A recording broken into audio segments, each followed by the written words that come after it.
त्याने हातात दिला, हा GR बरोबर आहे का बघा. मग मी तिथं सांगितलं दिस इज नॉट GR, हा GRच नाही पाटील. बरं ते बघा त्यातलं काय आहे वाचून सांगा. हे अभ्यासक इकडे अजून परत बोलून ते वाचा, त्यातलं काय उणीव असतील तर सांगा आणि आपण किती वेळ द्यावा ह्यांना, 1 तास देऊ म्हणलं, काय अडचण नाही. मी आणि साताऱ्यातले अजून एक आमचे अभ्यासक आहेत, ते आम्ही गेलो आणि तिथं बघितलं आम्ही. ते वाचल्या लक्षात आलं की दिस इज नॉट करेक्ट वे. खूप प्रयत्न केला त्यांनी, मला बांधून घेत होते जरांगे पाटील. तुम्ही ते सांगा बघू, हा म्हणला तर का नाही. मी म्हणलं नाही, मी म्हणलेलं पाटील नाही म्हणलं. मी तिथं उभा राहून रडलो, मी पाय पडलो. मी पाटलांना म्हणलं की पाटील नाही मान्य हे.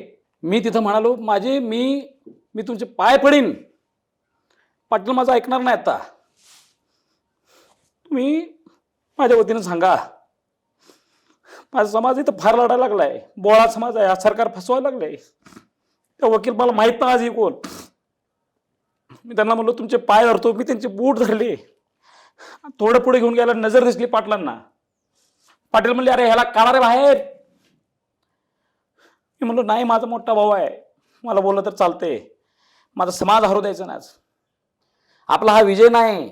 वाशीमध्ये जसं सरकारनं आपल्याला फसवणूक केली ना, तशी फसवणूक व्हायला माझ्या पाया पडतो, हात जोडतो. मी पाया पडले, 50 लोकांच्या पाया पडला असेल जरांगे पाटलांच्या जवळच्या.